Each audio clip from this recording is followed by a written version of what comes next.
Topics here now. The president promising to declare an end to the war in Afghanistan by the end of this year, saying Afghanistan will take responsibility for its own future. He said that last night, of course, at the State of the Union.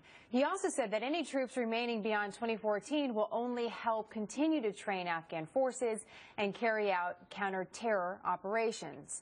Now, as our president makes these declarations, the president of Afghanistan is making declarations of his own. Hamid Karzai is accusing the United States of insurgent-style attacks that he says the U.S. government either aided or conducted to undermine his authority. He's also refusing to sign a security agreement that would allow American troops to remain in place, as the president is laying out. So what is the right way forward in Afghanistan? Some interesting comments from Kagan in the Wall Street Journal yesterday in this editorial, saying this: withdrawal from Afghanistan, whether financial or military or both, will be a defeat for the U.S. and a victory for al-Qaeda. It really is that simple.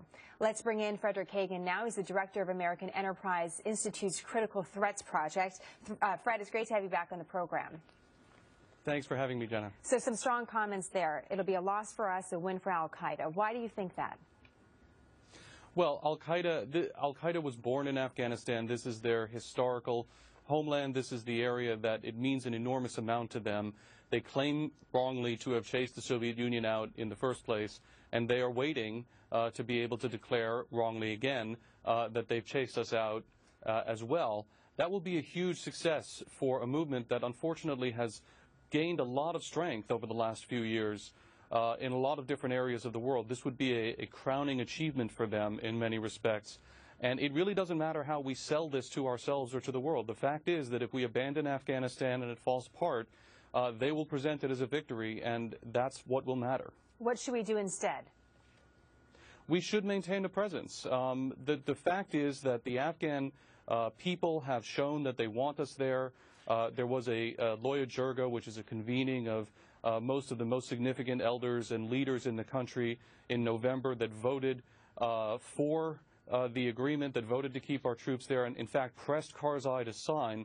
So the problem that we have is not that Afghans don't want us. The problem that we have is that a lame duck president who is fading as gracelessly as possible out of office in Hamid Karzai is making things hard, and we frankly are paying too much attention to him at this point.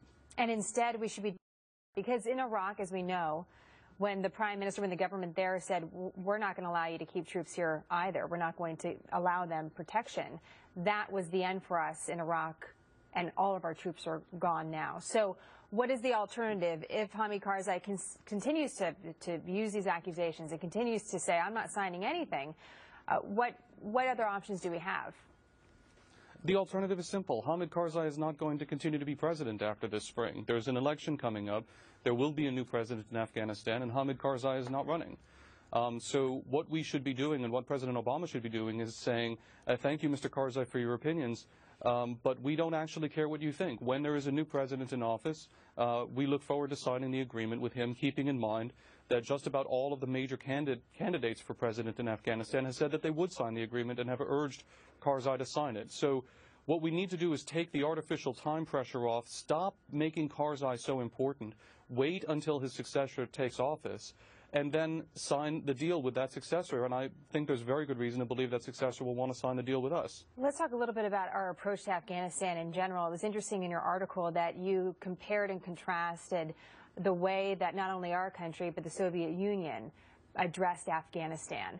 And one of the quotes that you used is this quote from a then candidate, Barack Obama, and what he was saying about Afghanistan. Let me just play that quote for us quickly, and then I'll get your reaction to it. Above all, I will send a clear message. We will not repeat the mistakes of the past when we turned our back on Afghanistan following Soviet withdrawal. As 9/11 showed us, the security of Afghanistan and America is shared.